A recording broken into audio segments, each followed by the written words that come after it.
The millionaire's twin daughters wouldn't sleep because they were afraid to sleep alone, until one night the millionaire arrives at his mansion and notices a silence. When he enters the girls' room, he sees something that makes his heart beat fast. The echo of a slamming door reverberated through the marble hallways, a sharp, childish sound that shattered the expensive silence of the estate. Arthur Crawford felt the familiar throb in his temple, a migraine that had become his constant companion over the last few weeks. From upstairs, the doubled wail of Laurel and Sophie began, first a low lament, then a crescendo of despair that sounded too large for such tiny bodies. He loosened his silk tie, the knot feeling like it was strangling him. The fifth nanny in 6 months had just quit, her hands shaking as she declared she couldn't take it anymore.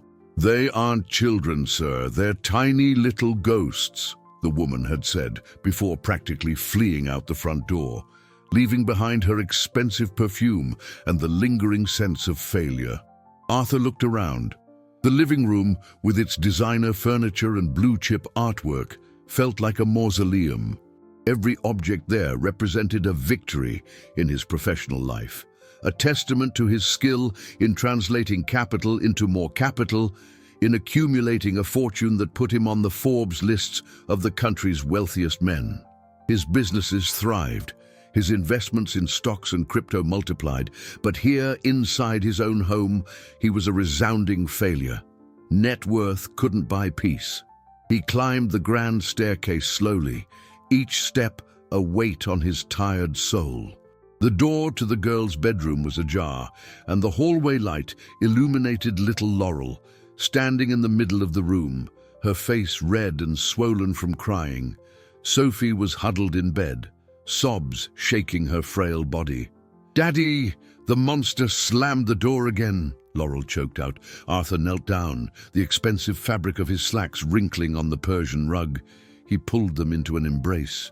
The clumsy hug of a man who spent more time in boardrooms than in children's rooms. The scent of lavender from their hair hit him, and for a moment, the longing for his wife suffocated him. She was the one who knew how to calm their fears, who transformed monsters into harmless shadows with a lullaby. Now, all that remained was him and the silence she had left behind. "There are no monsters here, my darlings. It was just the wind," he lied, knowing the excuse didn't work anymore. The next day, the agency sent a final candidate almost as an apology. Arthur received her in his home office, a sanctuary of mahogany and leather where he had built his empire. When Elena walked in, he almost dismissed her immediately. Her clothes were simple, a faded cotton dress that had seen better days, and her shoes, though clean, were visibly worn. The resume in her hands was practically a blank slate. No references from affluent families, no specialized early childhood courses. She was just a small-town girl with a high school diploma and an urgent need for work. He, a man whose life was calculated in P&L statements and the volatility of the stock market, saw her as a terrible investment. His advisors would have called him crazy. His multi-millionaire friends would laugh at his naivete. Hiring her would be a risk to his daughter's safety, to his family's reputation. He was about to thank her for her time and send her away when their eyes met. There was something in them, a depth, a sweetness he hadn't seen in a long time. It wasn't the rehearsed politeness of the other candidates, nor disguised ambition. It was a genuine calm, a serenity that violently contrasted with the chaos dominating his life. He thought of the sleepless nights, the screams, his daughter's desperation. He thought of his own exhaustion, the burden of being both father and CEO. The qualified nannies had failed. The child behavior specialists had failed. Perhaps logic wasn't the answer. Maybe, just maybe, what his house needed wasn't more diplomas on the wall, but a little humanity. In an impulse, ignoring every business instinct he possessed, he made a decision that would change everything. "You can start tonight," he said, his voice firmer than he felt. Elena looked at him, surprised, and a small smile of relief bloomed on her lips. Little did he know that this smile was the first light of a dawn his family had long been without. Arthur left for his meeting feeling the weight of the world on his shoulders. The meeting was crucial, involving a new investment in renewable energy technology, a gamble that could yield millions in profit and further solidify his vast wealth. Yet, his mind wasn't on financial projection charts or complex stock negotiations. It was upstairs, with his daughters and the sweet-eyed young woman. He held no hope. Elena was a desperate bet, a final attempt, before admitting to himself that money, his tool for solving all problems, was useless against the pain of 2 children. He drove his luxury sedan through the city's lit streets, the silence of the vehicle contrasting with the noise in his thoughts. He expected to return to the same old chaos, the nanny at the door, suitcase in hand, and a look of defeat, and his daughters, once again, terrified by their own home. The estate, one of his greatest assets, had become his biggest emotional liability. Inside, Elena felt the weight of the challenge. The twins' room was every child's dream, a universe of expensive toys, princess dresses, and a ceiling that simulated a starry sky. But the air was heavy, charged with an almost palpable fear. Laurel and Sophie watched her from afar with the distrust of children who had been abandoned many times before. "The other lady left because of the monster," Sophie said, her voice low, as if fearing the creature might hear her. Elena didn't smile or try to distract them. She sat down on the plush rug, getting on their level, and asked with disarming gentleness, "And what does he look like?" "This monster." The girls exchanged glances. Surprised? No one had ever asked. The other nannies had claimed monsters weren't real, that it was nonsense. But Eleanor listened. She listened about the noises in the walls, the shadows that danced in the dark, the door that slammed shut. She didn't deny their fear, she welcomed it. When true night fell and the darkness outside swallowed the manicured garden, panic began to set in again. The crying came, first low, then louder. Elena didn't panic. Instead of turning on all the lights, she picked up a small battery-powered lantern, creating a soft, golden light. "Back home, in the countryside, we didn't fear the dark," she began, her voice a whisper. "Because we knew that's when the stars shine brightest and the fireflies throw their party." She began to hum an old lullaby, a simple melody her grandmother used to sing. The lyrics spoke of a protective angel who chased away fears with wings of moonlight. Gradually, the girls' sobs diminished. Replaced by attentive curiosity, they drew closer, attracted by that melody that seemed to warm the room. Elena picked up a storybook from the shelf. It wasn't a fairy tale about princes and castles, but a simple story about 2 squirrels who got lost in the forest and found their way home by following the sound of the river. Her voice was calm, steady, a balm to the girls' agitated nerves. Laurel, the more suspicious one, leaned her head on Eleanor's shoulder. Sophie nestled on the other side. The warmth of their small bodies was a mutual comfort. Eleanor continued reading, feeling the weight of exhaustion on her own shoulders, until the girls' breathing became deep and regular. The book slipped from her fingers when she herself, overcome by fatigue, fell asleep in the armchair. Hours later, Arthur returned. The meeting had been a success. A few more $1 million would be added to his cash flow, but the victory tasted bitter as he expected to find defeat at home. He opened the front door and was greeted by a silence he didn't recognize. It wasn't the tense silence preceding a storm, nor the empty silence of a house too large. It was peace. A knot formed in his throat. He went upstairs, soundlessly, his heart pounding erratically. He pushed open the girl's door with infinite care, preparing for the worst, and then he froze. The soft glow of the nightlight illuminated a scene his logical mind couldn't process. Eleanor slept serenely in the armchair, the storybook open on her lap. and embracing her, one on each side, as if they had found the safest harbor in the world, Laurel and Sophie were asleep. They slept a deep, tranquil sleep, a sleep Arthur hadn't witnessed in years. The millionaire stood motionless in the doorway, his chest rising and falling with an overwhelming emotion. In that simple image, something inside him, something he thought had been dormant forever, began to awaken. The morning sun poured through the panoramic windows, illuminating dust motes dancing in the air. Arthur woke to the sound of silence, an absence of crying that was so strange it alarmed him for a moment. He jumped out of bed and rushed to his daughter's room, his heart still hammering with the memory of the previous night's scene. He found their bed empty. A cold panic began to creep up his spine, but it was instantly dispelled by a soft melody coming from downstairs. It was a simple, almost childish song, sung by a sweet, in-tune voice. He descended the stairs in silence, following the sound to the kitchen.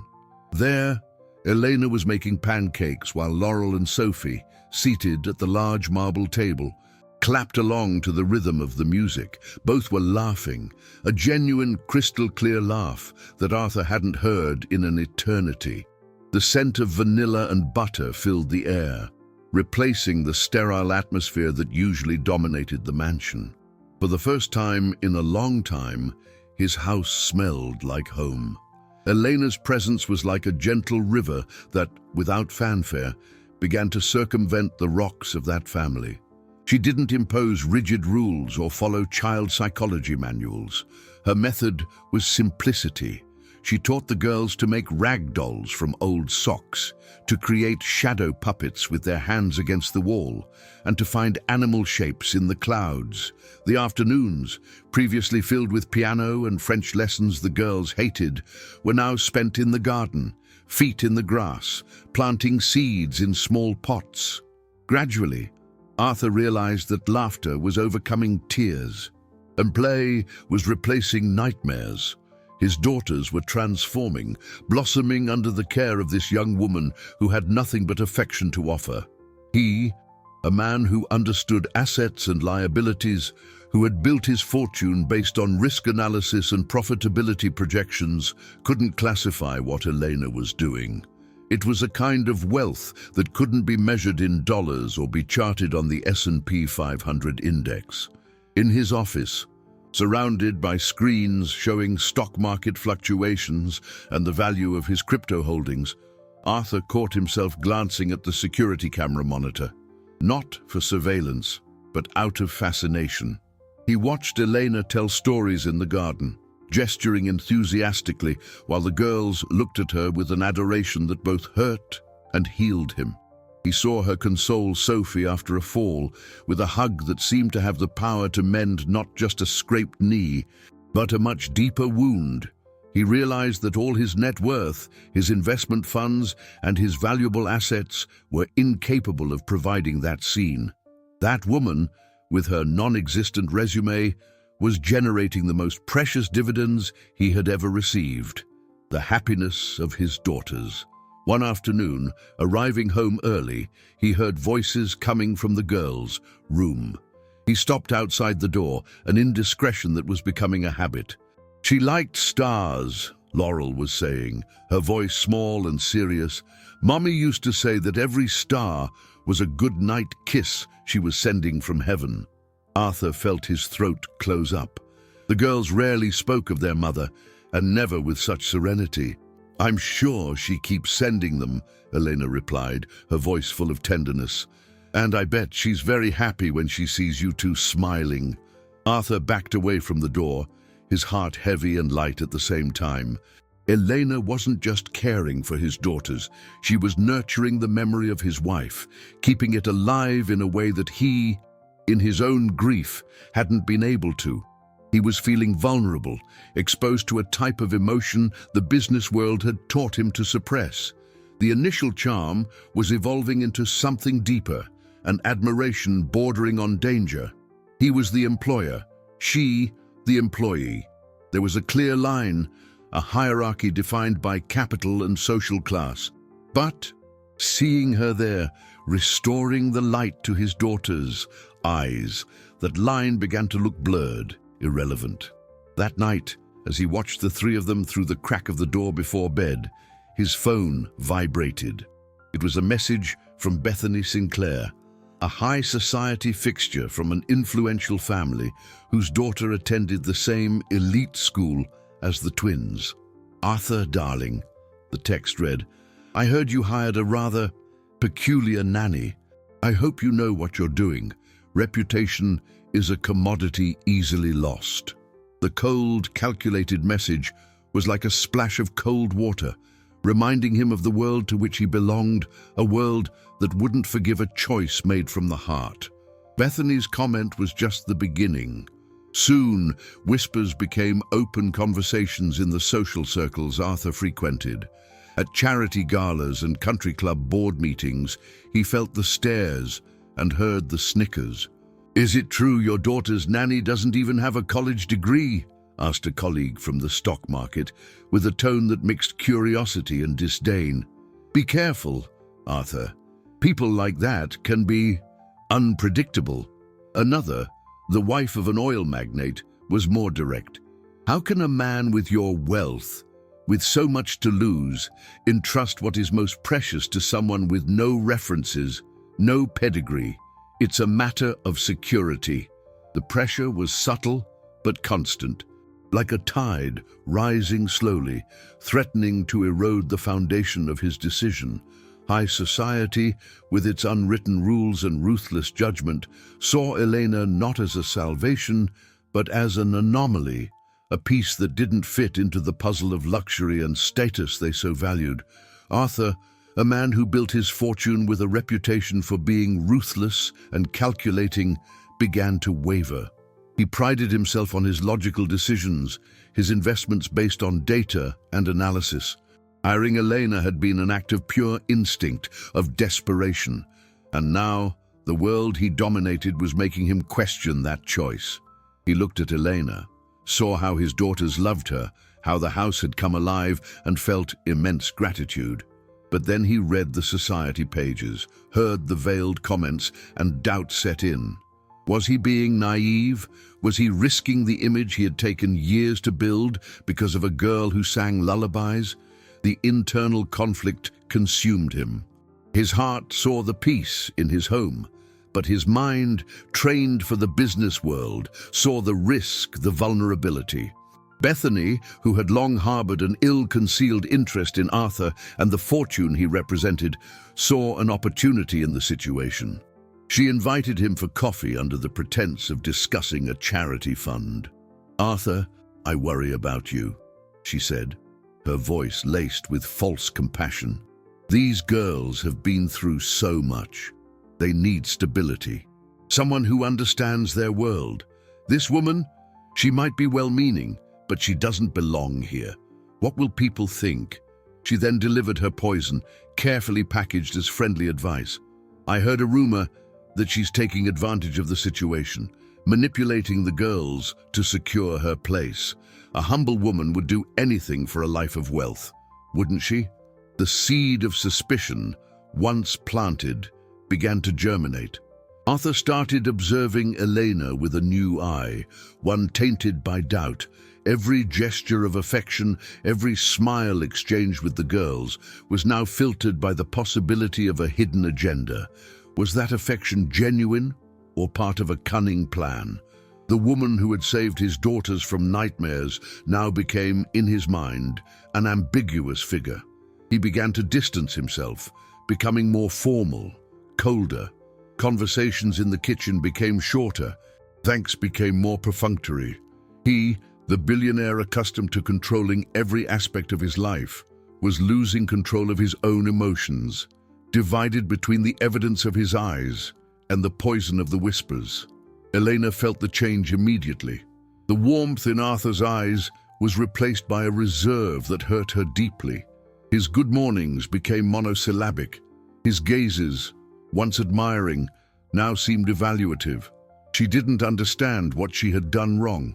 She had dedicated herself body and soul to those girls, loving them as if they were her own, and for a brief period she felt she had finally found a place, a family. Now she felt like an outsider again, a displaced piece. Insecurity, her old companion, returned to haunt her. She carried the fear of not being good enough, a feeling her humble background had etched onto her skin. Arthur's hesitation was the confirmation of all her worst fears. She didn't belong in that world, and it was only a matter of time until they realized it. The estate, which had begun to feel like a home, reverted to the coldness of an unreachable castle. Arthur's coldness was a fog that slowly settled in the mansion's corridors, and Elena felt it in every corner. She continued her routine with the girls, singing the same songs, telling the same stories, but a piece of her joy had been stolen. The doubt in her employer's eyes was a constant weight on her heart. She tried hard to ignore it, to focus on Laurel and Sophie's laughter, but at night, in her modest room in the back of the house, solitude consumed her. She wondered if Bethany was right, if she was just a temporary piece, easily disposable on the grand chessboard of that family's life. The feeling of being an intruder, of not belonging, was a ghost that had haunted her since childhood, and now it seemed more real than ever. She looked in the mirror and saw only the simple, small-town girl, in borrowed clothes and an uncertain future, living under the roof of a man whose single watch could support her family for years. As if the internal torment wasn't enough, the past came knocking at her door, literally. One Saturday afternoon, while the girls were napping, the intercom rang. It was a man with a disheveled appearance and a desperate look. Elena felt her blood run cold. It was Rick, her older brother. She met him at the back gate, away from the curious eyes of the main house.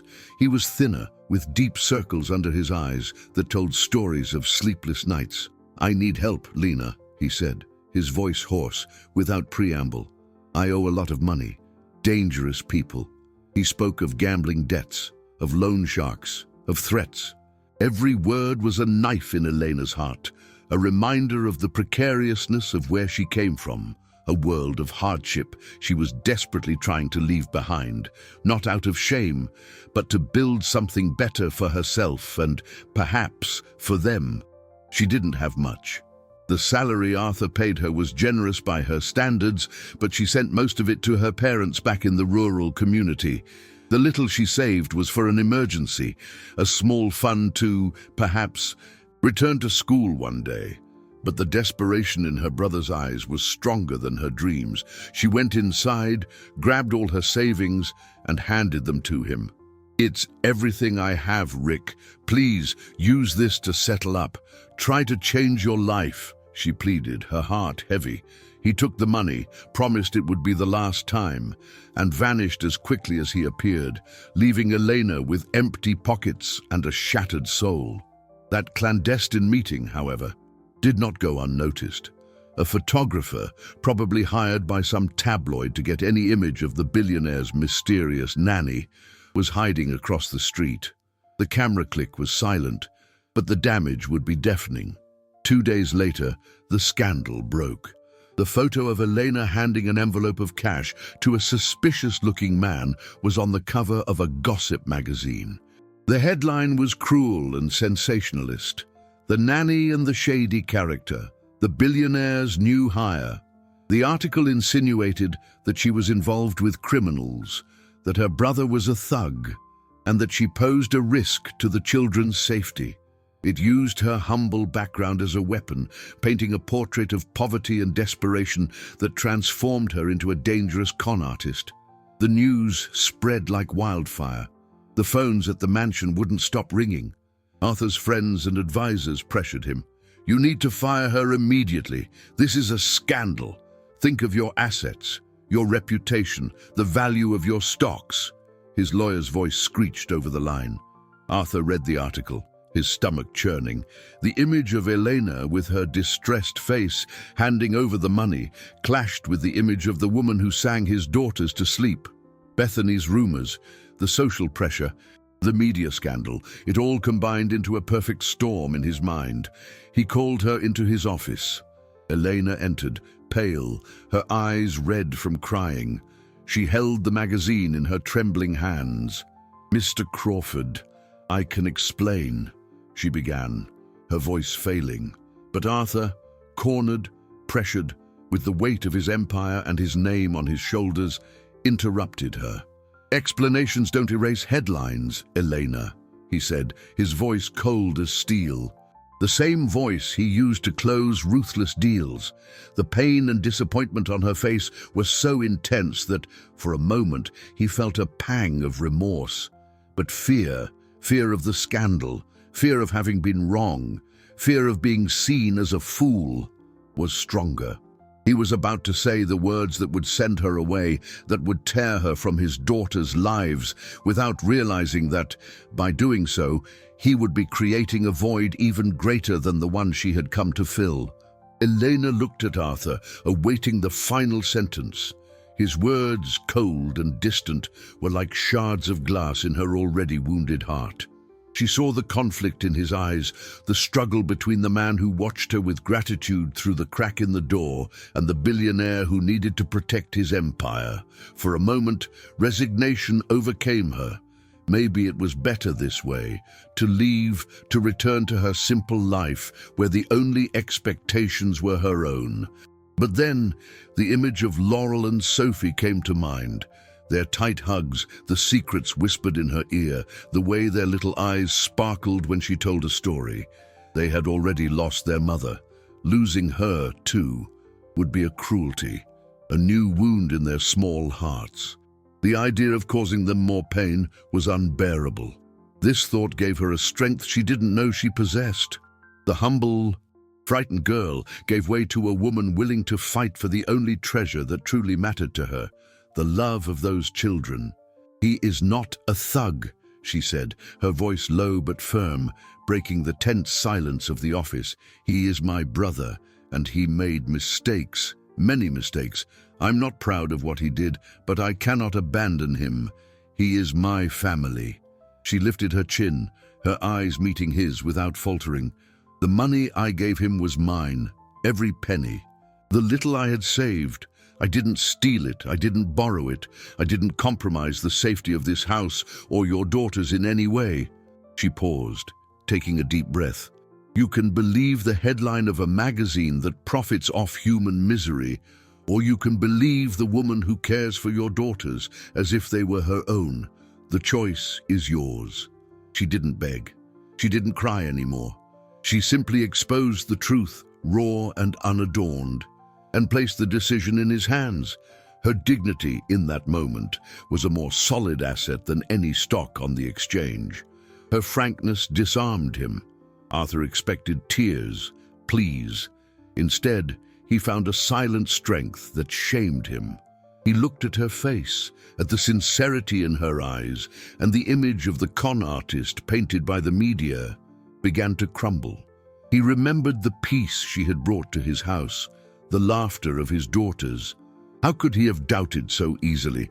How could he place the opinion of strangers, the value of his financial assets, above the well-being of the people he loved most? The conflict in his chest intensified. Firing her would be the easy decision, the one his lawyers and friends would applaud. Keeping Elena would be an act of rebellion against the world he himself had built, a declaration that his values had changed. As he hesitated, the office door opened slowly. Laurel and Sophie stood there, dressed in their pajamas, their hair slightly tousled. They should have been asleep, but the sound of the raised voices had awakened them. "Daddy, why are you fighting with Lena?" Sophie asked, her eyes wide and scared. Laurel ran to Eleanor and hugged her legs tightly, as if afraid someone would take her away. "Don't let her go, Daddy. Please. The monster will come back if she leaves."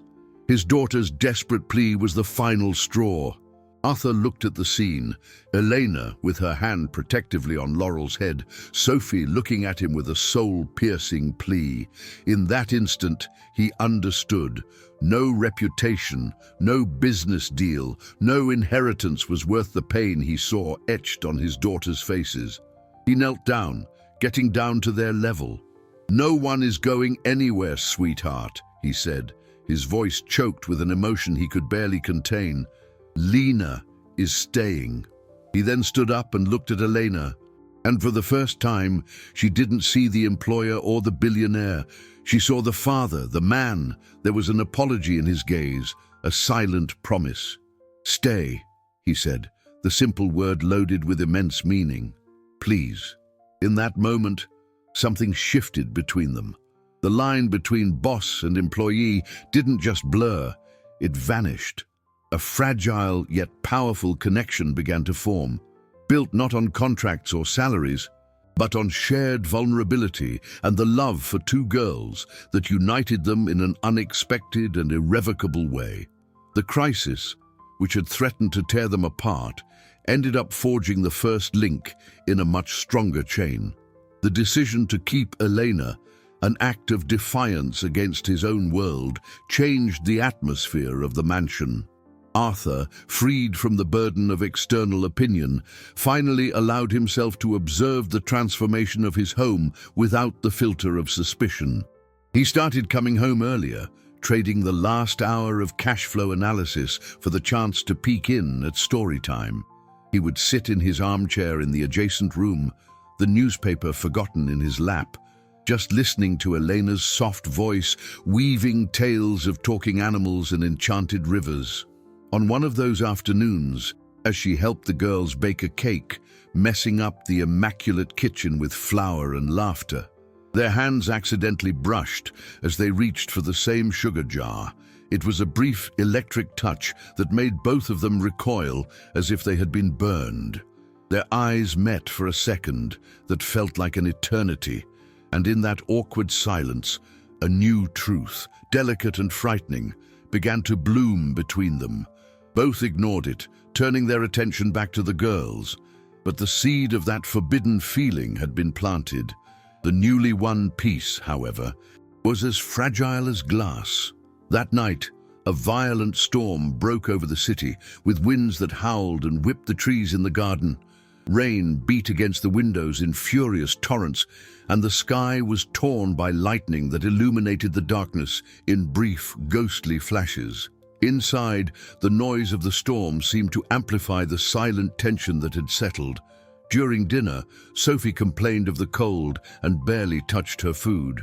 Elena, with an instinct no university teaches, touched her forehead and felt the skin warmer than usual. "I think she has a bit of a fever," she said, worry creasing her brow. Arthur wasn't alarmed at first. Children got sick. He had the contact for the best pediatricians in the city. His health plan covered any emergency. All his money and assets were available to ensure the best care. But the fever was more than a bit. During the night, it spiked. Sophie began to deliriously call for her mother amidst incomprehensible murmurs. The pediatrician wasn't answering the phone, and the storm outside had made the roads too dangerous to risk a trip to the hospital. For the first time in his adult life, Arthur felt completely helpless. His fortune, his stocks, his influential contacts, none of it could lower his daughter's temperature. Panic paralyzed him. He paced back and forth in the room, the phone useless in his hand. As he watched Sophie's little face grow redder and her breathing become more labored, it was Elena who took control. With a calm that seemed impossible, she asked for a basin of lukewarm water and clean cloths. She spent hours by the bed, changing the compresses on Sophie's forehead, whispering comforting words, singing her soft melodies in an almost inaudible tone. Arthur merely watched, a silent spectator of that scene of devotion. He saw the strength in that woman, a resilience that brutally contrasted with his own despair. She had no capital, no diplomas, no status, but she possessed a richness of spirit that humbled him. He realized, with painful clarity, how much he depended on her, not just for his daughter's happiness, but for his own sanity in that moment. The mansion, with all its opulence, was reduced to that room, that small bed, the silent fight against the fever. And at the center of it all was Elena, the pillar supporting his collapsing world. At the height of her delirium, Sophie opened her eyes for an instant, her gaze lost and feverish.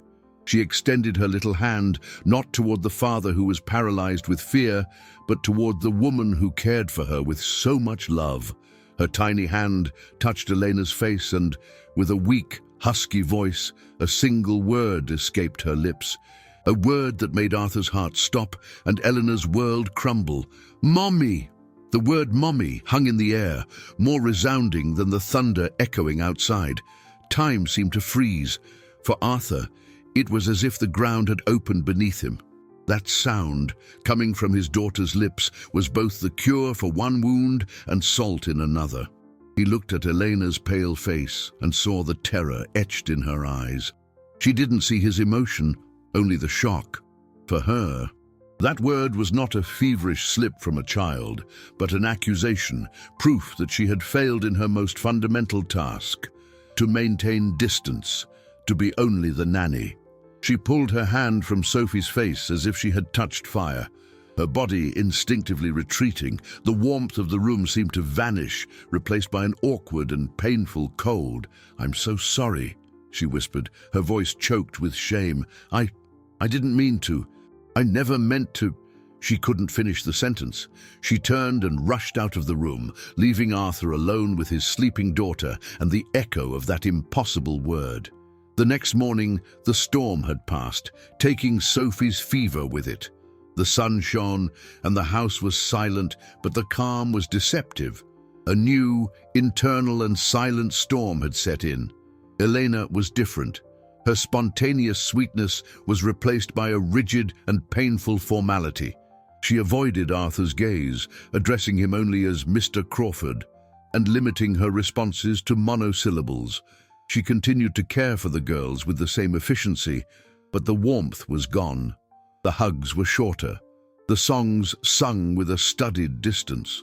She was desperately trying to rebuild the wall between them, a wall that a child's word had demolished in a second. The girls, sensitive to any change in the environment, noticed the difference. "Why is Lena sad?" "Daddy?" Laurel asked during breakfast, and Arthur didn't know how to answer. The truth was, he felt lost too. He spent the day trying to focus on his business, analyzing the profitability of his investment funds, but his mind refused to obey. He, the multi-millionaire who controlled complex negotiations and predicted market fluctuations, was unable to decipher the emotions consuming him. Sophie's word hadn't irritated him. On the contrary, it revealed a truth he refused to admit. Elena was no longer just an employee. She had become the gravitational center of that house, the missing piece, the soul that filled the void. The fear he felt wasn't of her taking his wife's place, but of falling in love with her, and that, for a man in his position, was a high-risk investment with the potential for devastating emotional loss. The tension between them was so dense it could be cut with a knife. Glances met by accident and quickly darted away. Sentences died in the middle. The mansion, which for a time had felt like a home, was now a stage for a silent drama.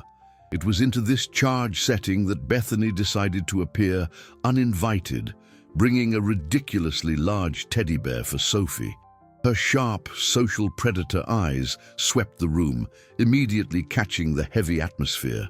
She observed Elena's exaggerated formality, Arthur's lost look, the confusion on the children's faces, and she understood. This wasn't the prelude to a firing, it was the sign of a deep and complicated emotional involvement. Envy gnawed at her. "It's wonderful that you were here to take care of her, dear," Bethany said to Elena, her voice dripping sweet venom. "A grieving man like Arthur needs all the support, especially from someone who won't let him forget his true obligations." The message was clear, a veiled threat. As she left, Bethany saw Arthur in the hall, looking toward the kitchen where Eleanor had gone with the girls. The expression on his face wasn't that of a worried employer, it was that of a man yearning for something he couldn't have. The sight ignited a cold, calculated fury in Bethany. She couldn't compete with the genuine connection she saw forming. Therefore, she wouldn't compete. She would destroy. As she got into her luxury car, the mask of the sympathetic socialite fell, revealing a hard face marked by determination. She grabbed her cell phone and dialed a number. "I need a favor," she said, her voice low and sharp. "I want you to create a dossier. Documents, emails, whatever it takes. I want it to look like Arthur Crawford's nanny is using his daughters to get a visa, maybe even access to his funds. Make it look real. Make it look irrefutable." The days that followed were marked by a painful quietness. Elena moved through the mansion like a shadow, performing her duties with a silent efficiency that was more desolate than any outburst of crying. She built a fortress around her heart, believing that professional distance was the only way to protect herself and respect the memory of the girl's mother. However, every contained laugh, every hug she forced herself to shorten, was a small betrayal to herself and the children she had learned to love, the twins. Not understanding the source of that sudden coldness, reacted with a confusion that broke Arthur's heart. They became more clingy, seeking their father's lap more often, as if trying to fill the space Elena's retraction had created. The harmony of the house, won at such cost, was unraveling, replaced by a melancholy that seemed to permeate the walls. Arthur, in turn, was in his own private hell. The revelation of his feelings for Elena left him completely disoriented. He was a man of logic, of strategy. Love was an unpredictable variable, a risk he didn't know how to calculate. The fear of being hurt again, of opening his heart and losing it once more, fought against the overwhelming desire to break the barriers she had erected. He felt like a stranger in his own home, watching from afar the woman who had become essential to his life and his daughters' lives drift further and further away. He wanted to tell her that Sophie's word wasn't an offense, but a blessing, that she hadn't crossed any line, but broken a barrier of pain. But the words wouldn't come out, trapped by years of self-sufficiency and pride. Amidst this emotional turmoil, Arthur tried to reconnect with his daughters. He took them to the park, bought the toys they asked for, but felt that something fundamental was missing. One afternoon, while pushing Sophie on the swing, she stopped the movement with her feet and looked at him with a seriousness disconcerting for a 5-year-old. "Daddy, Lena doesn't sing the Firefly song anymore," she said, her voice a sad whisper. "Is she mad at us?" The simple question hit Arthur with the force of a punch. He realized that, in trying to protect his own heart, he was allowing his daughters' hearts to break again. That night, he made a decision. Ignoring the formality Elena tried to impose, he entered the kitchen while she was preparing the girls' dinner. The silence was heavy. "Elena," he began, his voice slightly rough, "we need to talk." She turned around, her face a mask of neutrality. "Yes, Mr. Crawford." Her formality hurt him. "Please don't call me that," he said, taking a step closer. "What happened that night with Sophie? It wasn't your fault. I'm not angry. And you didn't cross any line." Her eyes welled up with tears that she refused to shed. "I shouldn't have let it get to that point. I am the nanny. My job is to take care of them, not confuse things." "You didn't confuse anything," Arthur insisted, his voice gaining passionate intensity. "You brought life back into this house. You brought laughter back to my daughters. You—" He stopped, the confession hovering on his lips, dangerous and undeniable. "You are more than the nanny, Elena, and I think we both know that." In that moment, their gazes locked, and all the barriers they had tried to build crumbled. The attraction between them was an undeniable force, a truth that could no longer be hidden. But miles away, in an anonymous office, a dossier full of lies was being printed, a cruel plot that threatened to turn that moment of pure vulnerability into the ruin of both. Bethany's plan was executed with surgical, cruel precision. A plain brown envelope with no return address arrived at Arthur's office. Inside, a carefully constructed dossier painted Elena as an international swindler. There were copies of falsified emails in which she supposedly discussed with an immigration lawyer how to use marriage to a wealthy citizen to obtain a permanent visa.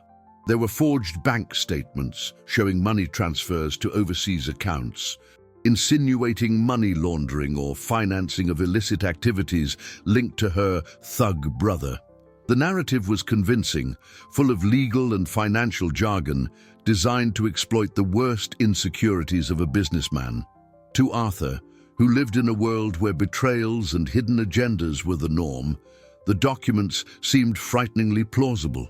The seed of doubt, which he thought he had uprooted, was replanted with a much stronger poison. At the same time, a copy of the dossier was leaked to the same gossip magazine that published the first story. This time, the scandal was of much greater proportions. The headlines screamed, "Gold Digger Nanny, the secret plan to snare the billionaire."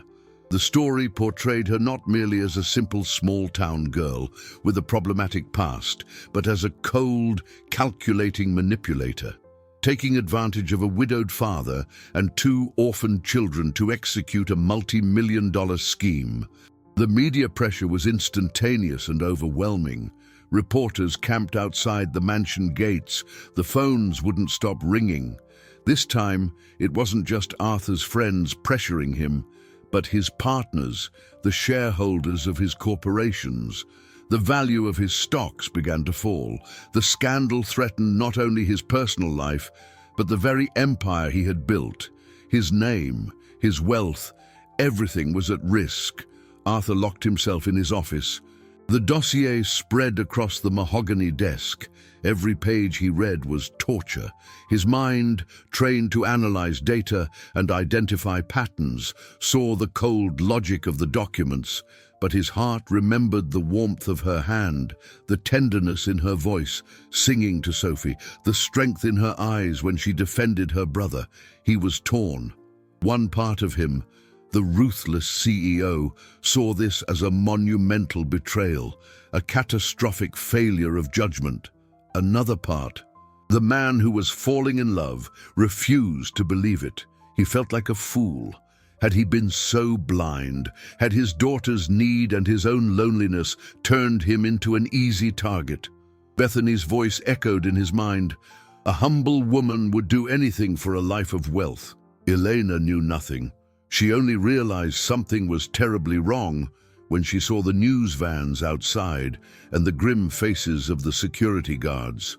Arthur called her into the office. He was standing, his back to the door, looking out the window. When he turned around, his face was a mask of ice. He didn't say a word, just pushed the dossier across the desk toward her. Eleanor picked up the papers, her hands trembling. As she read the fake emails, the fraudulent bank statements, the understanding of what was happening hit her. It wasn't just a misunderstanding. It was an attack, a deliberate destruction of her reputation and character. The cruelty of the plan left her breathless. She looked at Arthur, hoping to find in his eyes a trace of trust, a spark of faith in her. But what she found broke her into 1,000 pieces. She saw the doubt, the wavering, the same look he had had when the first scandal surfaced, but 1,000 times worse. He didn't defend her. He didn't question the veracity of those papers. He, who had almost confessed his feelings the night before, now looked at her as if she were a stranger, a threat. The pain of that distrust was deeper than any slander. It was the final betrayal. "You believe this?" she asked, her voice a thread, her heart breaking. Arthur didn't answer. He just looked away, and his silence was the loudest, most devastating answer she could receive. In that moment, Elena knew she couldn't stay. There was nothing left to fight for. If he didn't believe her, nothing else mattered. The pain Elena felt in Arthur's silence was an open, incurable wound. It wasn't the anger or the accusation that hurt her, but the absence of faith. The ease with which he allowed lies printed on paper to annul the truth they had built in gestures, glances, and moments of genuine connection. She didn't try to defend herself. What was the point? The evidence was there, fabricated with a malice she could barely comprehend, and the jury, composed of a single man whose verdict was the only one that mattered, had already been influenced. She felt a profound exhaustion take over her body, the end of a fight she didn't even know she was fighting. With a dignity that sprang from her suffering, she simply placed the papers back on the mahogany desk. "I understand," was all she said, her voice devoid of emotion. Every syllable was a step away from him, away from that house, away from the life she, for a brief and foolish moment, thought could be hers. That night, while the mansion slept under media siege, Eleanor packed her small suitcase. She folded her simple clothes, one by one, as if performing a farewell ritual. Each item held a memory. The dress she wore when she met the girls, the flour-stained blouse from the day they baked the cake, the sweater she wore on Sophie's fever night. They were relics of a happiness that now seemed like a mirage. She looked around the modest room that had become her refuge and felt an overwhelming emptiness. It wasn't the mansion's luxury she would miss, but the small sounds of life that filled it. The twins' laughter echoing through the hallways, the distant sound of the piano Arthur sometimes played late at night. She picked up a piece of paper and a pen. The words came with difficulty, stained by silent tears. "Dearest Laurel and Sophie," she wrote, "I have to leave. Please don't think it's because of you. You two were the light of my days, my greatest gift. Never forget to sing the Firefly song when you feel afraid, and know that, wherever I am, I will be looking at the same moon as you. I love you more than words can say." She wrote nothing to Arthur. His silence had already said everything. She left the letter on the pillow of her own room, a place she knew he wouldn't find immediately, giving herself time to disappear. Before dawn, with the same discretion she had arrived, Elena slipped out the back door. Each step away from that mansion was like ripping a piece of her own soul out. She didn't look back. If she had, she knew she wouldn't have the strength to continue. When the sun rose, Elena's absence was felt like a fracture. It was the girls who discovered it. They woke up and, as they always did, ran to the nanny's room for their morning hug. They found the bed empty and perfectly made. At first, they thought she was in the kitchen, but the kitchen was silent and cold. Panic began to set in. "Lena! Lena!" Their childish cries echoed through the silent house. The screams woke Arthur from a restless, dreamless sleep. He ran down the stairs and found his daughters in the middle of the hallway, their faces drenched in tears of pure despair. "She left. Lena left," sobbed Laurel. Reality hit Arthur with the force of a wave. He rushed to her room, his heart hammering against his ribs. The suitcase wasn't there. The few personal belongings were gone. She was gone. The impact of Elena's departure was immediate and catastrophic. The twins entered a state of profound grief. They refused to eat, to play, to leave their room. The crying, which Eleanor had banished from that house, returned with a vengeful force. They called for her day and night, a constant lament that pierced the walls and Arthur's heart. He tried everything. He hired the most expensive agency, which sent nannies with impeccable resumes, but the girls rejected them with screams and tantrums. The mansion, which had known a brief period of peace and light, plunged back into darkness, a darkness even deeper than before, because now everyone knew what they had lost. Arthur looked at his daughters, at the raw pain in their eyes, and the image of the dossier on his desk became increasingly irrelevant. What did the value of his stocks matter? What did society's opinion matter in the face of that suffering?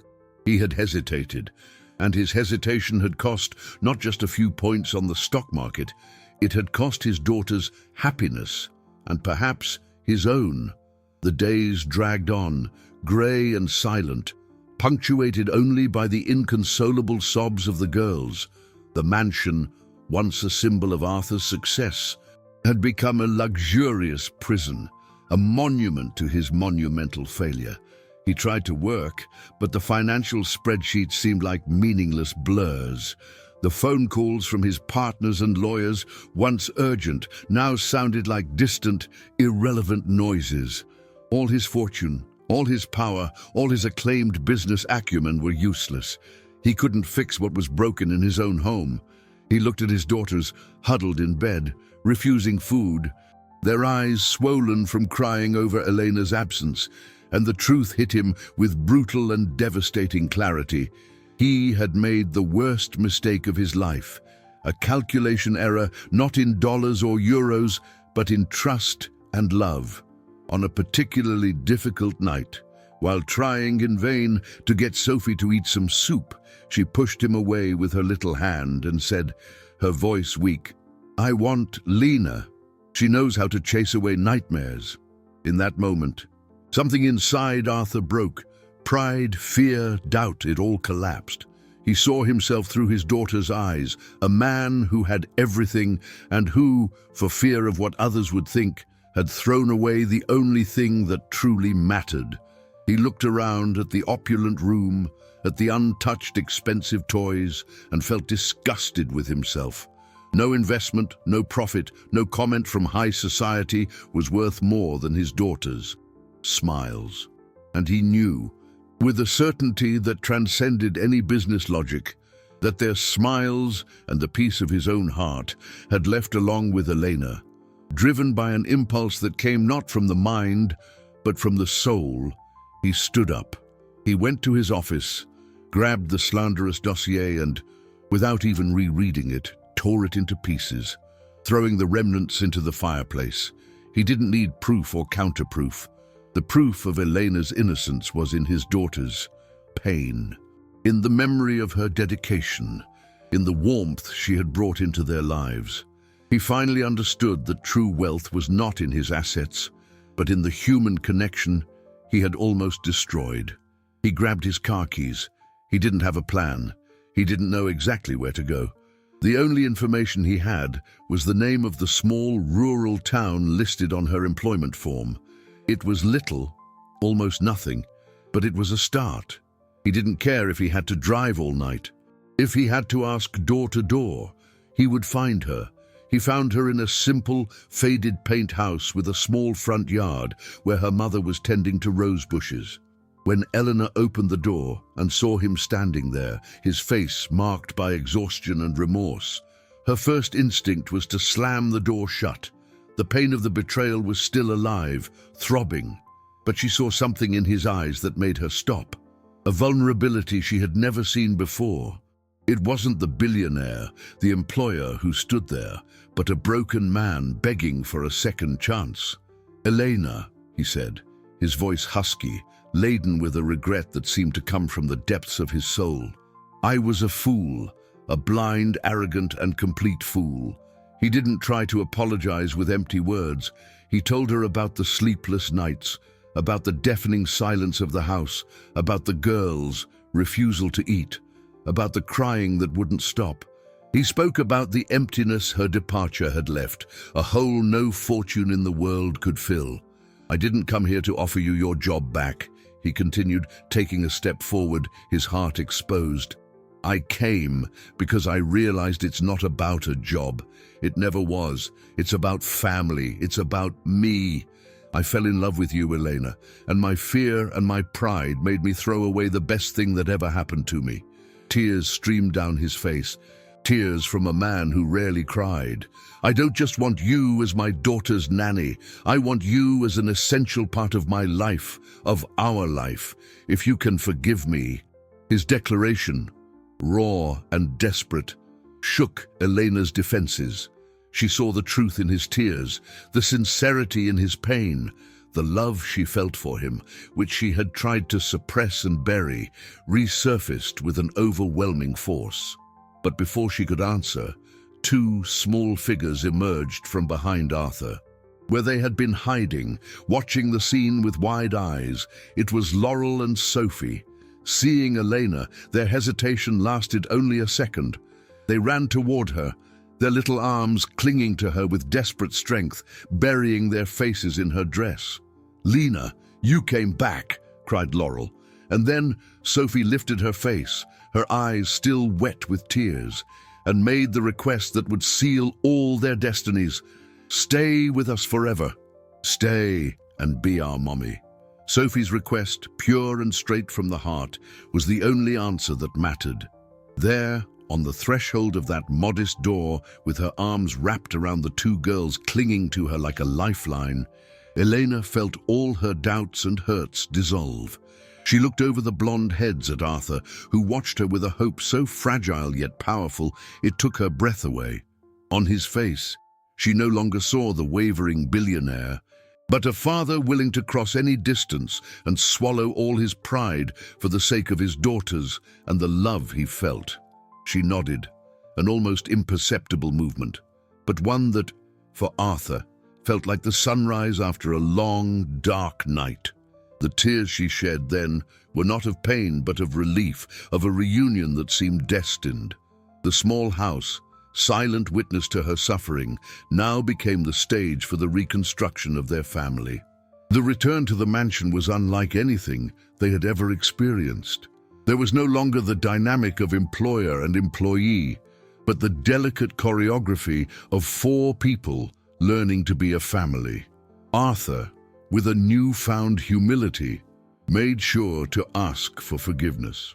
"I will never doubt you again," he promised, his voice firm in front of his daughters. "No one, ever again, will separate us." He did more than promise. He acted. The next day, he called a press conference. Before the cameras that had previously harassed him, he didn't hide. With Elena by his side and holding his daughter's hands, he told the truth. He spoke about the pain of his loss, the difficulty of raising his daughters alone, and how Elena had brought light into their lives. He didn't mention Bethany's name, but he denounced the campaign of lies, stating that he would take legal action against those responsible for the defamation. And then he did something that shocked everyone. He announced that Elena was not his employee, but his fiancée. The news hit the high society world like a bomb. Bethany, unmasked and humiliated, became a social pariah. Her attempt to destroy Elena resulted in her own ruin. The scandal she hoped to create turned against her, exposing her cruelty and envy. Arthur, in turn, discovered something surprising. By defying conventions and following his heart, he didn't lose the respect of his peers. He gained a new kind of admiration. Many, secretly tired of the superficiality of their own world, saw in his gesture an act of courage and authenticity. The value of his stocks, which had fallen, not only recovered but hit new highs, driven by a wave of public support for his story. He learned that a man's greatest asset is not his net worth, but his integrity. Inside the mansion, the transformation was even deeper. The hallways that once echoed with crying now resonated with laughter. The kitchen became the heart of the house, where the four cooked together amidst a happy mess of flour and affection. Arthur rediscovered the joy of being a father, not just the provider, but the active participant in his daughters' lives. He learned the lyrics to the lullabies and became a master at making shadow puppets. Elena, in turn, blossomed. The insecurity that had haunted her all her life was replaced by a serene confidence. She found her place not as a substitute, but as a new force of love in the lives of those girls. She helped them keep the memory of their first mother alive, speaking of her with affection and respect, creating a space where all forms of love could coexist. The past was not erased, but integrated into a happy present and a promising future. One sunny afternoon, while watching the girls play in the garden, Arthur held Elena's hand. "You know," he said, "I spent my whole life accumulating things, stocks, properties, assets. I thought that was wealth, but I was wrong." He looked at her, his eyes full of an emotion he was no longer afraid to show. "Wealth is this. It's the sound of their laughter. It's the peace I feel when I'm with you. You and the girls are my greatest treasure, my best inheritance. The only investment that truly matters." In that moment, the resolution of all conflicts was complete. Not in grand gestures or public announcements, but in the simplicity of that shared truth. The mansion was no longer a haunted castle. It was a home, finally complete, warmed by the kind of love that no money can buy. The wedding day was not a grand high society event, as everyone expected from a billionaire like Arthur Crawford. It was an intimate ceremony, held in the mansion's garden, the same garden where Elena had taught the girls to look for shapes in the clouds. The only witnesses were her parents, brought in from the rural community, whose simple, honest faces shone with pride, and a handful of true friends.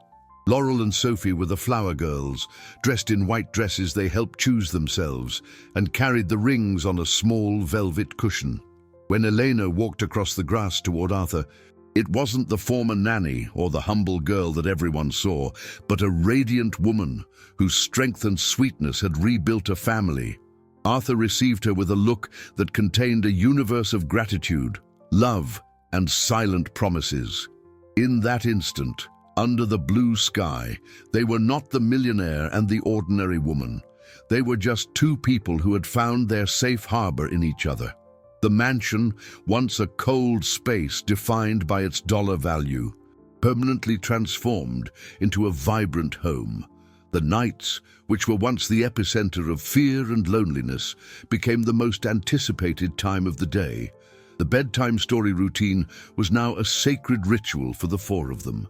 Arthur and Elena sat on the edge of the bed, one on each side, and often it was he who read the stories, using funny voices for the characters, eliciting bursts of laughter from the girls. The twins, finally, slept peacefully. Not just because the monsters had disappeared, but because the security they felt no longer came from locked doors, but from the loving arms that enveloped them. They knew that upon waking, both their father and the woman they chose to be their mother would be there. The peace that reigned in those rooms was the greatest dividend any of Arthur's investments had ever yielded. Elena never lost her essence. She didn't become a socialite, nor was she interested in the world of luxury and appearances.